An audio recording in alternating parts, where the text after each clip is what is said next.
Golden Child's Fall: How I Turned My Parents' Favoritism into Sweet Revenge. I never thought I'd have a story worth sharing here, but life has a funny way of surprising you.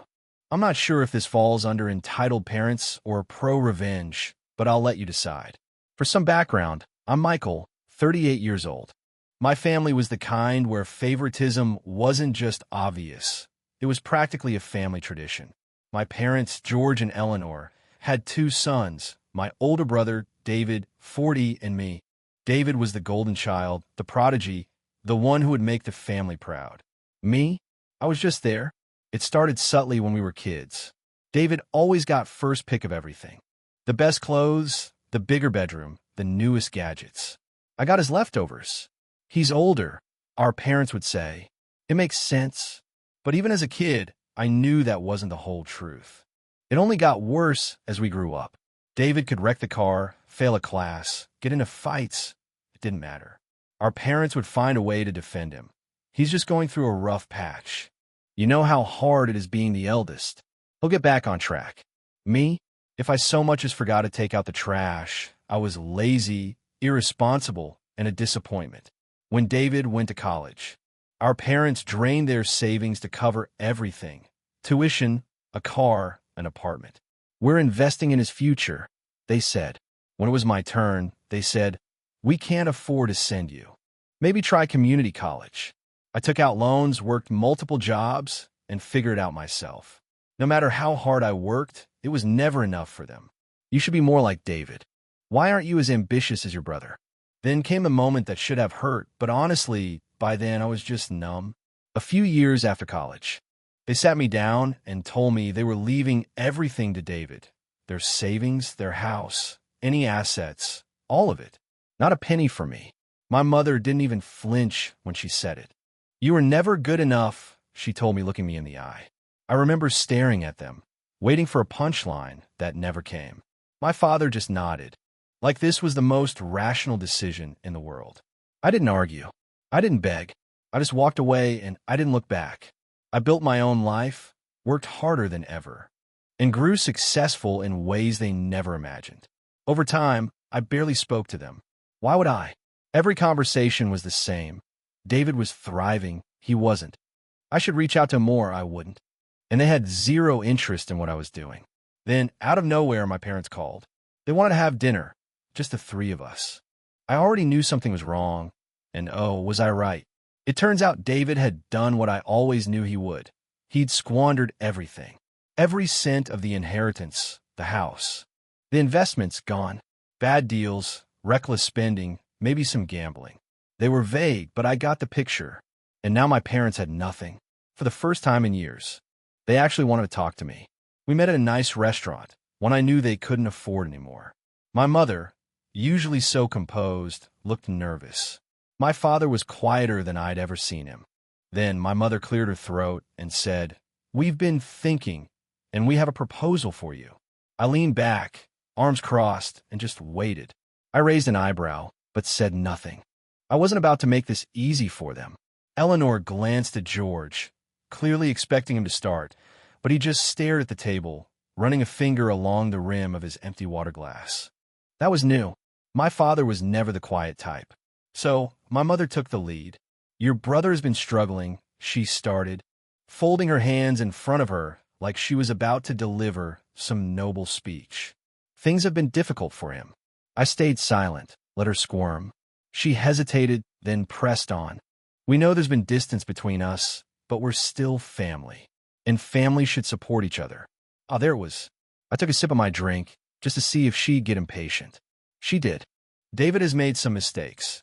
George finally spoke, his voice measured, careful. That was new, too.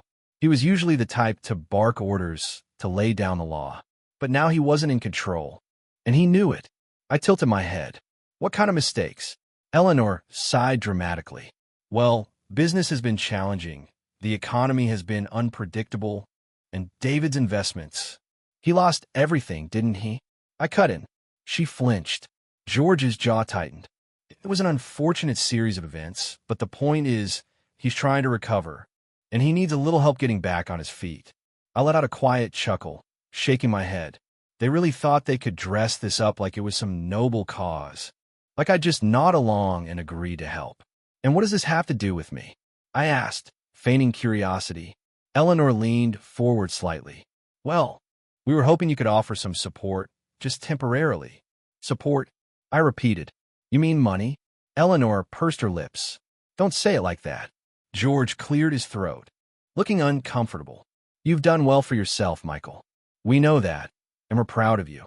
I almost laughed at the sheer audacity of it. Proud? They hadn't cared about anything I'd done until this very moment, until they needed something. Proud, I echoed, letting the word hang in the air. That's funny. You never seemed all that proud before. Eleanor's smile tightened. Oh, come on, that's not fair. You know we've always wanted the best for you. That's interesting, because I seem to remember sitting at our kitchen table years ago while you told me I wasn't good enough. And now, suddenly you're proud? Now that David's ruined everything? George's expression darkened. He didn't like being challenged, but he still wasn't in a position to argue. Eleanor exhaled sharply. Look, we don't need to rehash the past. What matters is the present. David is struggling, and you thought I'd fix it. Silence. I didn't deny it. I tapped a finger against the table, pretending to think. So, let me get this straight. You gave him everything, your savings, the house, your full support. You made sure he never had to struggle a day in his life, while I had to work for everything on my own. And now, after he's thrown it all away, you're coming to me, the son who wasn't good enough to inherit anything, and you want me to just hand over my hard-earned money to fix David's mess? Eleanor's lips thinned. It's not like that. It's exactly like that. George finally spoke again, his voice low and controlled. It's not just about David. We're struggling too. I looked between them, finally seeing it. How worn out they looked, how their expensive clothes were just slightly outdated, how they were trying so hard to project control, even as their world crumbled around them. They weren't just asking for money for David. They needed it for themselves. So, what's your plan? I asked. Let's say I agree. How much are you expecting me to give? Eleanor hesitated. We were thinking alone, George said carefully. Alone, I repeated. Meaning you pay me back? They both nodded eagerly, as if saying it out loud would make it true. And what exactly would you be paying me back with? I asked, tilting my head. Silence. I smiled. They had nothing. They were asking for a loan they couldn't repay, expecting me to just give them the money out of some misplaced sense of obligation. And the best part? They still didn't see what was coming.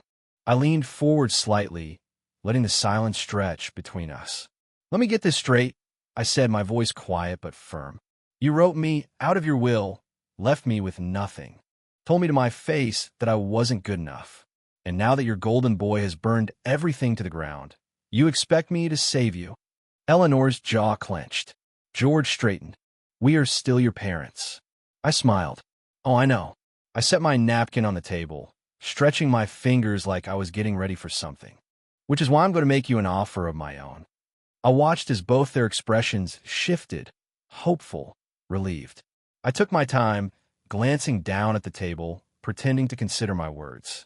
Then I met their eyes and said, I'll help you. Eleanor exhaled a breath she must have been holding. George's shoulders relaxed. The relief in their expressions was almost comical. But I added, leaning back slightly, we need to be clear about what help actually means. George frowned. We're not asking for much, just enough to get back on our feet. Oh, I know, I said smoothly. But here's the thing. I don't do handouts, and I definitely don't do favors for people who have made it clear that I don't matter to them. Eleanor scoffed. That's not fair. We raised you, didn't we? We fed you, put a roof over your head. I held up a hand. Just don't. I have no interest in hearing how I should be grateful for the bare minimum of parenting. George narrowed his eyes. Then what's your offer? I smiled. I'll buy the house. Eleanor blinked. What? You heard me. I folded my hands in front of me. You're broke. The house is your last real asset, right? Sell it to me. George's face darkened. That house has been in our family for generations. And yet you were willing to sign it over to David without a second thought. I shrugged. I'm offering you a way out. Sell it to me. and you'll have enough to start fresh somewhere else. You might not be able to maintain the lifestyle you're used to, but you won't be homeless."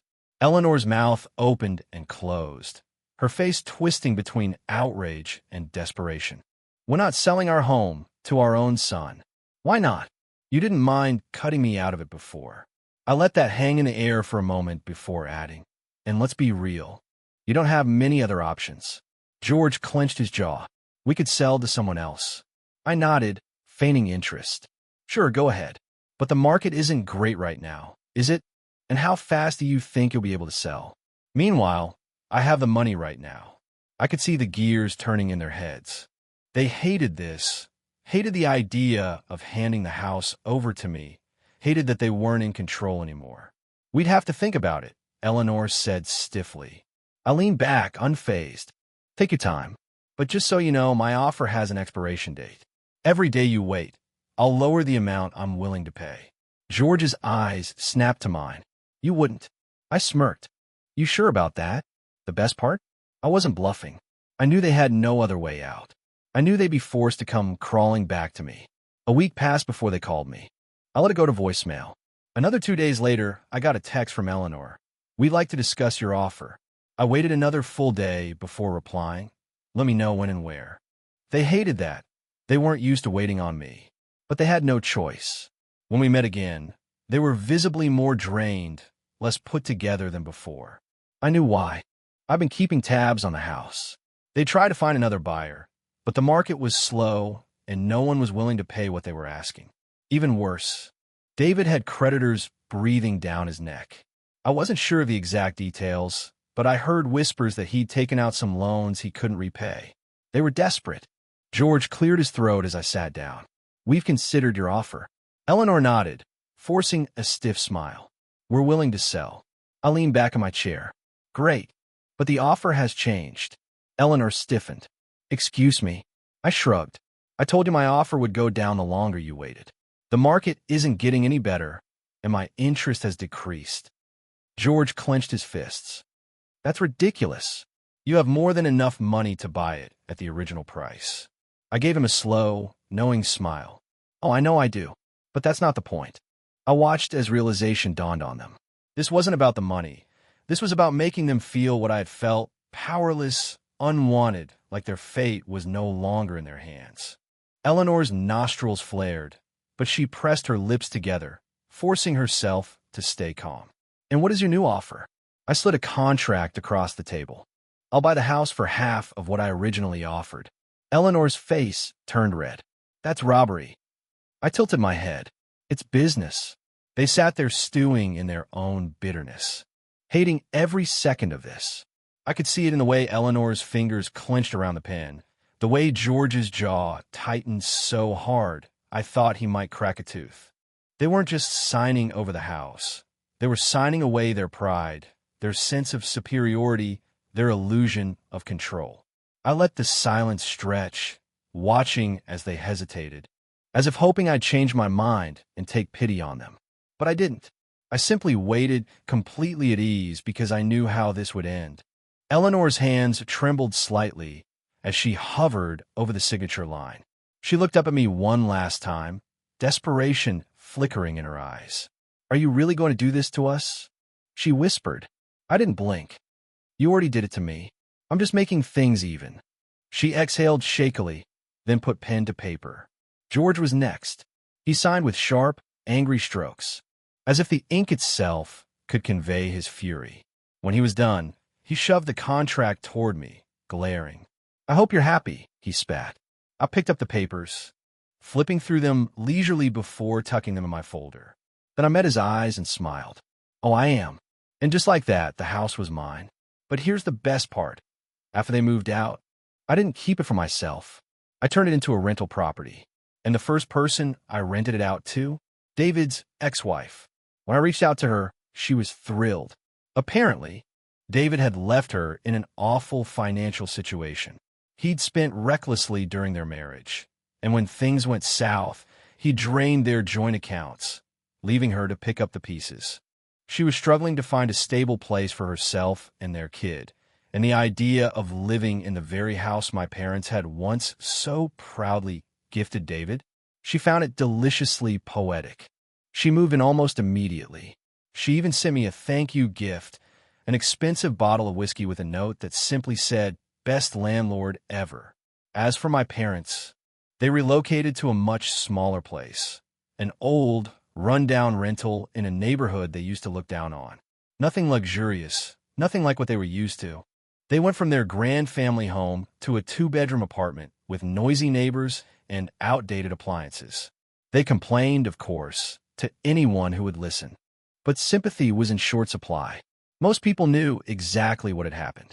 I heard from a relative that they're miserable, not just because of their new living situation, but because they can't stand the fact that I was the one who came out on top, that the son they dismissed as never good enough was now the one holding all the cards. And David? Well, let's just say karma had a field day with him. His reckless spending finally caught up. No more family fortune to bail him out. No more safety net. His credit was in ruins, and he was drowning in debt. Last I heard, he was couch hopping between friends who were quickly running out of patience.